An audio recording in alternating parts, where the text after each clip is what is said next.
Com a placa devidamente seca e limpa, foi passado também limpa contato em todos os contatos da placa, eu pego meu multímetro, um multímetro Minipa ET 157B, excelentíssimo. Eu coloco o multímetro em escala de continuidade,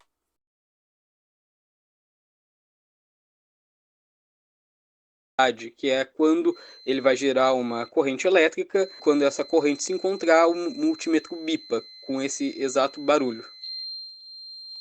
Nesse momento, eu estou testando o conector de padrão ATX, que é o conector 24 pinos, ou antigamente, os mais antigos vão lembrar, o 20+4, que vem da fonte. Ali eu estou fazendo um teste para ver se não tem nenhum curto, ou seja, eu posiciono a ponteira preta no terminal terminal terra da fonte, onde viria um fio preto, aquelas fontes coloridas, né? E vou testando fio por fio. Vou botar uma tabela com as tensões, cada casinha ali do padrão ATX funciona. Ou seja, eu vou testando, eu boto uma ponta de prova no negativo, no terra, né? Eu aterro ela, aí eu vou testando o mais 12, o menos 12, o power good, vou testando o PS-on, o 3.3, o mais 5 e por diante, para ver se não tem nenhum curto aparente no Molex, não tem nenhum circuito fechado, e, bem dizer, tratado que no padrão ATX ali não há nenhum curto. Passamos para o conector EPS de 12 volts.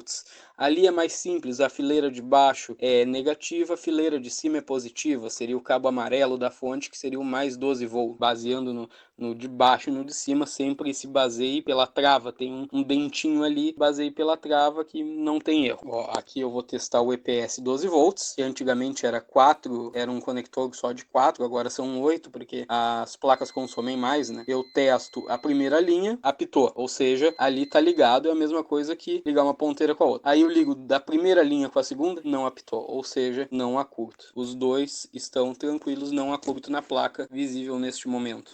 Agora, depois da placa seca, limpa e passado limpa-contato nos terminais, eu coloco ela na bancada de testes, a bancada onde vou energizar a placa, vou colocar o conector ATX 24 pinos, o EPS 12 volts, que no caso dessa placa é um EPS de pinos. Bom, nessa parte aqui eu atarracho bem os parafusos para que não fique nenhuma folga entre a placa e a platezinha do onde ficaria o gabinete, mas ali no caso é a plate da bancada de testes, porque pode ou não criar algum contato, e aí os contatos da solda embaixo com o contato do metal ali criaria um curto. Ao longo do vídeo vocês vão perceber na minha bancada, aliás, bancada criada por mim, os adereços contém na bancada, ela tem um SSD com sistema 32 bits, um SSD com sistema 64 bits, ela tem um leitor de DVD, eu uso muito softwares em CD, DVD, gosto de ter um backup deles gravado. Não, uso muito em pendrive também, só que gosto de ter essa opção, se eu tiver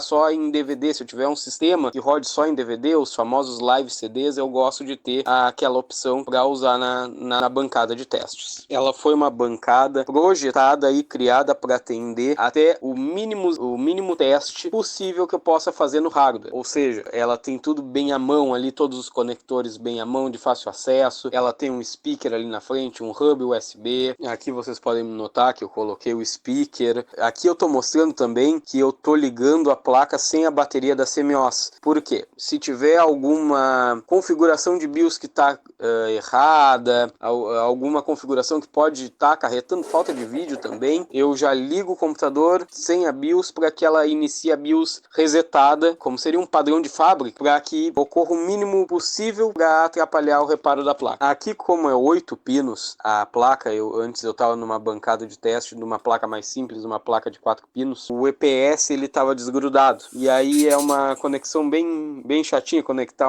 a parte plástica do EPS um no outro, então por isso uma certa demora. Voltando a falar da bancada, que contém nela, dos features dela, né? Ela, além dos SSDs, cada um com um sistema, um de 32, outro de 64, como eu já comentei, ela tem também, obviamente, a fonte, o drive de DVD, ela tem um cabo Riser logo abaixo, para eu fazer as manutenções de GPU. E falando um pouco mais de tempo da GPU, quando a gente faz o reparo da GPU, ela fica cerca de 8 horas em teste de estresse.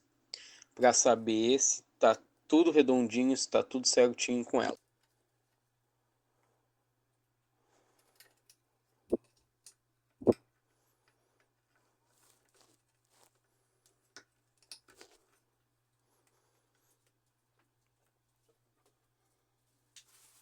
Nesse momento, eu fui ver um outro computador que estava em processo de formatação. Então, para eu não cortar o vídeo, eu vou dar uma acelerada, porque eu acho que eu fiquei 1 minuto mexendo na outra máquina.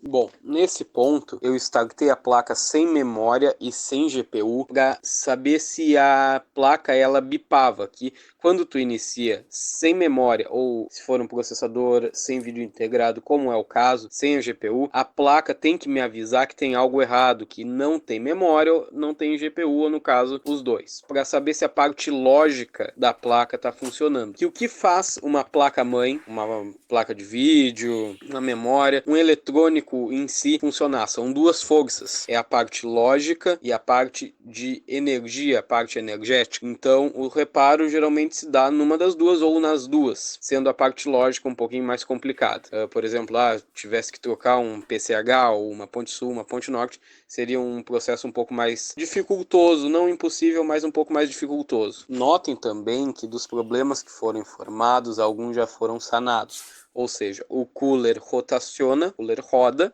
a LED da placa também liga. Neste momento, fui pegar uma memória minha de uso do laboratório, que eu tenho certeza que ela está 100%, ela está funcionando em 100% da sua qualidade, da sua vida útil, para fazer o teste na placa. Poderia usar uma memória do cliente? Poderia, só que eu não sei, antes de testar ela, em que estado ela está. Então eu prefiro sempre usar as minhas, para eu ter certeza de que se há algum problema, o problema é na placa do cliente. Vocês podem notar que é uma memória verdinha, daquelas bem básicas. A GPU que eu vou botar também futuramente para dar vídeo na placa é uma GPU extremamente básica, é somente para dar vídeo realmente. Por quê? Porque a gente gosta de botar as coisas que puxam o mínimo possível de energia, de que a placa se estresse o mínimo possível para funcionar. Não que memória ela vá, uma memória daquelas preta, azul, vermelha, HyperX, Corsair, ela vai puxar muito, porque elas trabalham geralmente na mesma voltagem. As placas de vídeo, geralmente a gente faz mais isso com GPU mesmo. Até porque a gente, quando vai fazer limpeza, a gente tira, bota memória, processador, zera BIOS, então ela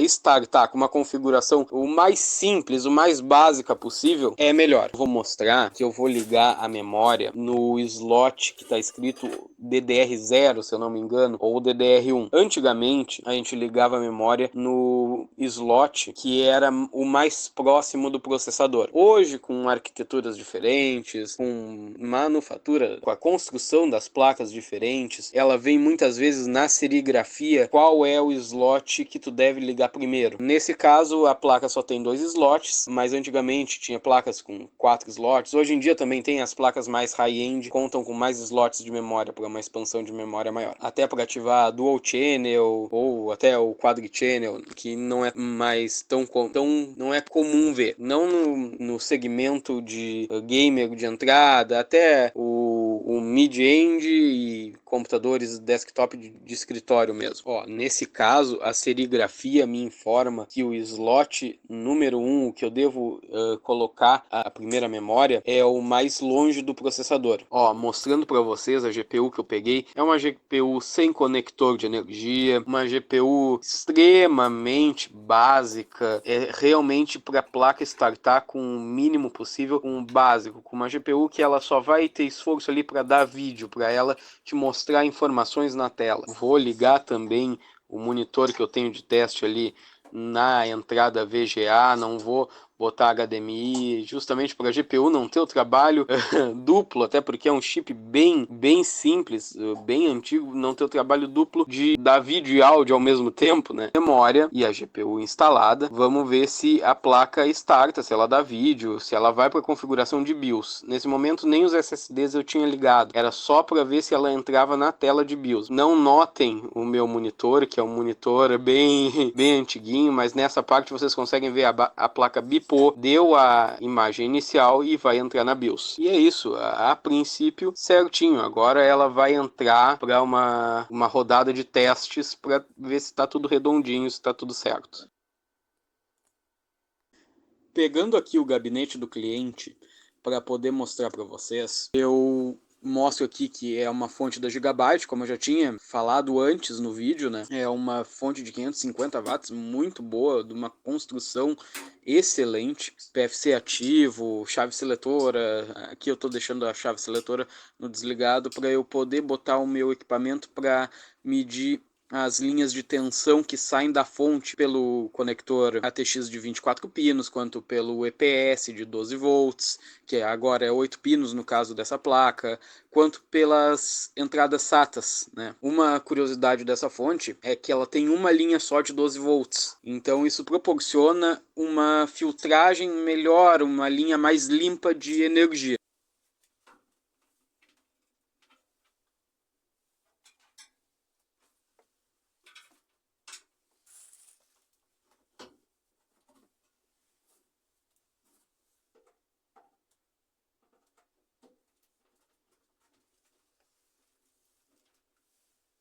Aqui estou ligando a chavezinha seletora com o meu aparelho ali, para que vocês possam ver que a fonte está redondinha, tá 100%. Liguei a chave seletora, ela bipou, é do aparelho, rotacionou o fã normalmente, fez a medição, todas as linhas de tensão estão ok, é isso aí.